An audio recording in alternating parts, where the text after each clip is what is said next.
помощью которого записываются числа, ребята, называется цифрами, а их совокупности алфавитом системы счисления. Что такое система счисления, как правильно отличить двоичные и десятичные наборы цифр? Все это объяснит и покажет на примере Магомед Бесланович. В первой школе Сунжи он преподает информатику уже 3-й год. За это время Магомед Евлоев успел найти подход как к детям, так и к коллегам. В целом школа нравится, коллектив тоже очень сплоченный, администрация школы тоже ответственно подходит к своей работе.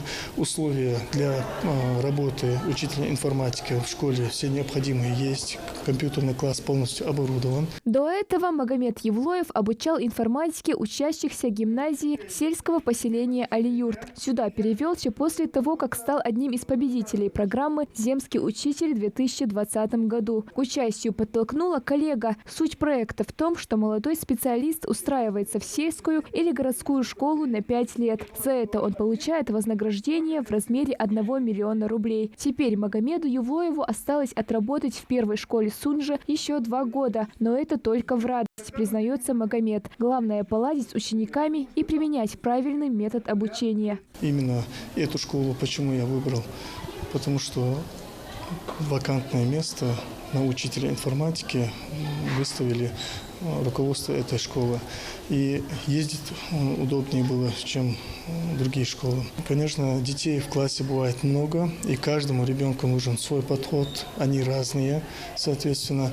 И стараемся каждому ребенку сделать отдельный подход, чтобы этот ребенок лучше усвоил материал. С учениками у Магомеда Евлоева все взаимно. Дети давно привыкли к нему и желают, чтобы молодой специалист продолжал и дальше обогащать их знаниями. Из всех учителей, наверное, его методика мне нравится больше всех, несмотря на то, что и другие учителя очень хорошо ведут свой предмет.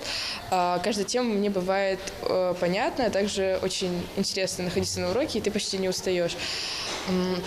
Также, наверное, очень хочется задать вопросы, но их обычно не бывает, поэтому вот хотелось бы, чтобы учитель продолжал дальше вести у нас предмет. Уважением Магомед Бесланович пользуется с первого дня. Коллеги видят в нем настоящего профессионала, у которого они также что-то могут перенять. Хорошо работает, специалист, старается, дети уважают, любят, старается он вкладывать все свои силы.